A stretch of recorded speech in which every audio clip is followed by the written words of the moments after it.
എന്തു പറ്റി? ജോലി തന്നെയാണോ പ്രശ്നം?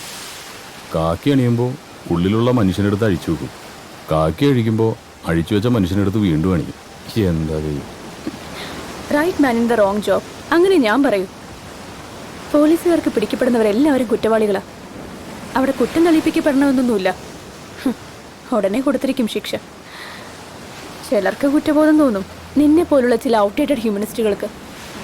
ഈ റൊട്ടീൻ ജോബ് ആകുമ്പോൾ കുഴപ്പമില്ല. കാലത്ത് ഓഫീസിൽ പോവുക, വൈകിട്ട് വീട്ടിൽ ചെന്ന് കയറുക. വീട്ടിൽ ചെന്ന് കയറുമ്പോഴേക്കും ഓഫീസും ഫയലൊക്കെ നമ്മൾ മറന്നിട്ടുണ്ടാവും. ഇതങ്ങനെയല്ല. കുറ്റവാളികളുടെ ലോകത്ത് നമ്മൾ പെട്ടുപോവുക. പലപ്പോഴും അവരുടെ ജീവിതം നമ്മുടെ കൈകളിലാണ്. ആ കോളനിയിലെ പെൺകുട്ടി ആത്മഹത്യ ചെയ്തൂലേ? ആത്മഹത്യയാണെന്ന് നിങ്ങളുടെ പോലീസ് അങ്ങ് ഉറപ്പിച്ചു. ഫയൽ ക്ലോസ് ചെയ്ത പിന്നെ തലവേദന തീർന്നല്ലോ. എത്ര എളുപ്പം. എന്തുകൊണ്ട് അതൊരു കൊലപാതകമാണെന്ന് എനിക്ക് തോന്നുന്നു ചോദിച്ചാ എൻ്റെ കയ്യിൽ എവിഡൻസ് ഒന്നുമില്ല. But I strongly believe that it's a cold blooded murder. ഈ സോഷ്യൽ വർക്കിലെ മാസ്റ്റർ ഡിഗ്രി എന്തും പറയാനുള്ള ലൈസൻസ് അല്ല. ഇപ്പം ഇത് പറഞ്ഞത് തൻ്റെ ഉള്ളിലെ സാമൂഹിക പ്രവർത്തകയോ അതോ എഴുത്തുകാരിയോ? ചകഞ്ഞു നോക്കിയാൽ നല്ലൊരു ക്രൈം സ്റ്റോറികളോ വകുപ്പ് കാണും. എഴുതി പോകും. ഇവിടെ നീതി കിട്ടുന്നത് സമൂഹത്തിലെ ചിലർക്ക് മാത്രമാണല്ലോ. നിർത്ത്, വെറുതെ മൂടുകളെ. നിങ്ങളെപ്പോലെ ആക്ടിവിസ്റ്റ് എന്ന് കരുതുന്നവരുടെ പ്രശ്നം ഇതാണ്. കാള പെറ്റൂന്ന് അറിയുമ്പോൾ തന്നെ കയറെടുക്കും. കേസ് തെളിയുന്ന എന്താണ് ഉറപ്പ്? ഒരുപക്ഷെ തെളിയിക്കപ്പെടാതെ പോകുന്ന എണ്ണമറ്റ കേസുകളിൽ ഒന്നാവുക. തെളിയിക്കപ്പെടാത്തതല്ല, വെളിച്ചത്ത് വരരുതെന്ന് തീരുമാനിക്കപ്പെട്ടത്. തെളിയരുതെന്ന് നിർബന്ധം ഉണ്ടാവും പോലീസിലെ മേലാളന്മാർക്ക്. തുമ്പില്ലാതെ പോവില്ല ഒരു കേസും. ഒരടയാളെങ്കിലും അവശേഷിപ്പിക്കാതെ ഒരു കുറ്റവാളിക്കും രക്ഷപ്പെടാനാവില്ല. ഒരുപക്ഷെ തന്റെ എഫിഷ്യൻസി ടെസ്റ്റ് ചെയ്യാനുള്ളൊരു കേസാണെങ്കിലോ ഇത്. Let's hope for the best. ആ കോളനി പോയിട്ടുണ്ടോ?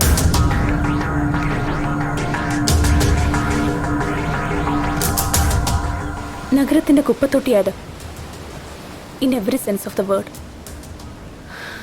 നഗരം ചവച്ചു തുപ്പി ഉപേക്ഷിക്കുന്ന കുറേ ജീവിതങ്ങളുണ്ട് അവിടെ.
കടുങ്കൈ ചെയ്ത് പൊന്നുപോലെ നോക്കൂലായിരുന്നോ ഞാൻ അവളെ? എനിക്കിനി ആരുണ്ടോ?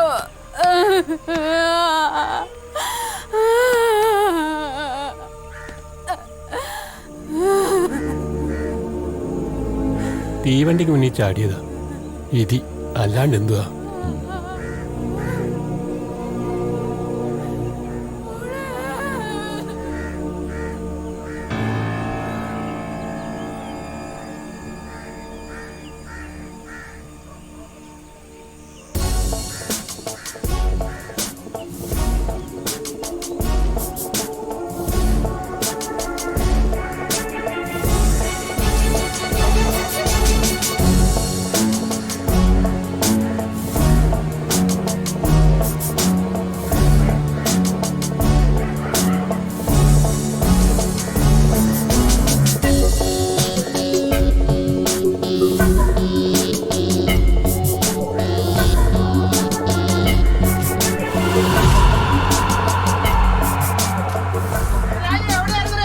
ഇതാണ് ബംഗാര കോളനി, ഇവൻ്റെ നാട്.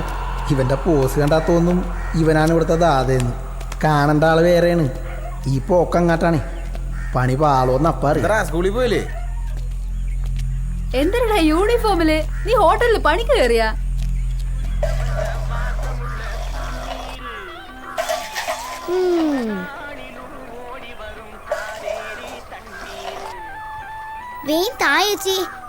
സ്കൂളിൽ പോണോ? ദേ മോളെ, 4 ചായയുടെ കാശുണ്ടെന്ന് പറയണ്ടോ അച്ഛനോട്? രുക്മിണി ചായക്കടക്കാരിയാ. ഭാവം കണ്ട ഉണ്ണിയാർച്ചയാണെന്നൊക്കെ തോന്നും. രുക്കോ, ഇന്നെങ്കിലും തരുവടി. തൊണ്ട വരണ്ടിട്ട് വയ്യ. ദേ ചന്ദ്രേട്ടാ, പറ്റു തീർക്കാതെ ഞാൻ ചായ തരത്തില്ല കേട്ടോ. തരാടി കൊച്ചേ, നാളെ തരാ. നാളെ എവിടെ നിന്ന് എടുത്തിട്ടാ? വലോന്റെ പോക്കറ്റ് അടിച്ചിട്ട് വേണ്ടേ? എന്നാ മോളെ, 4 ചായ. രാജു, നിന്നെ എപ്പോ വിട്ടടാ? ഞാനിങ്ങോട്ട് പോന്നു. ഇവന്മാരും കൂടെ പോന്നാണോ? ഇരിക്കടാ. ഇവിടെയൊക്കെ തന്നെ ഉണ്ടല്ലേ. എന്നിട്ട് വായിച്ചിരിക്കണേ. നിങ്ങളിരിക്കടാ. ഓ, നീയാണോ ഇപ്പൊ കച്ചവടം? ജീവിക്കാൻ മോഷ്ടിക്കണമെന്നില്ലല്ലോ.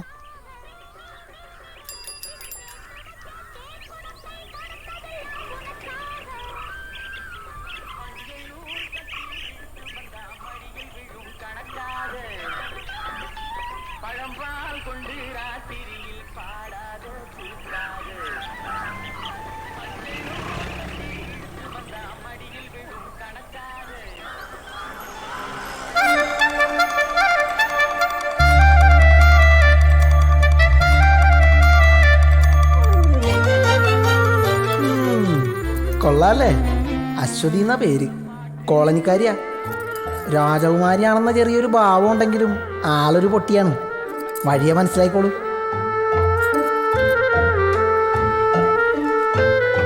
റുക്കോ, 2 ചായ. മധുരം വേണ്ടേ?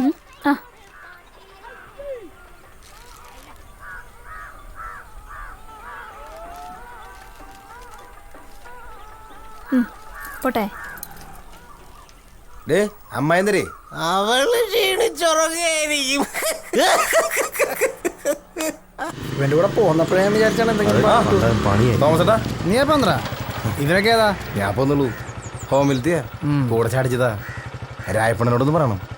അണ്ണൻ പറഞ്ഞ കേൾക്കും. പറഞ്ഞോക്കാം. വാ, വിമാനം കൂട്ടിക്കോ. വാടാ.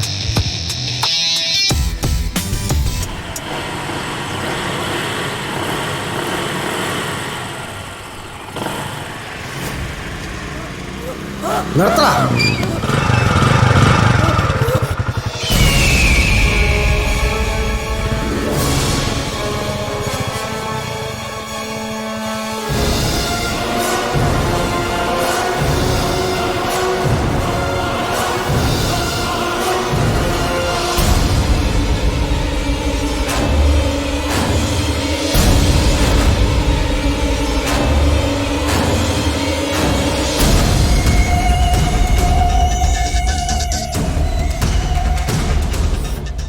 സലീമേ,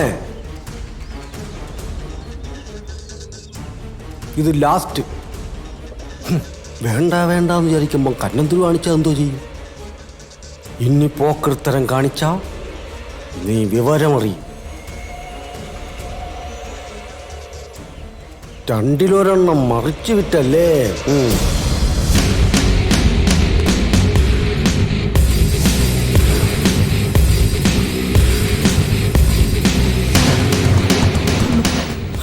ചെയ്യരുത്. പൈസ ആവശ്യം വന്നപ്പോ അറിയാണ്ട് ചെയ്തു പോയതാ.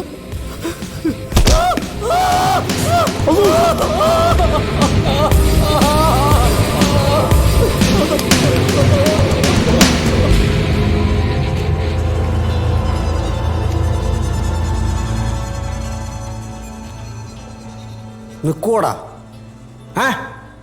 നിർത്തിക്കണ.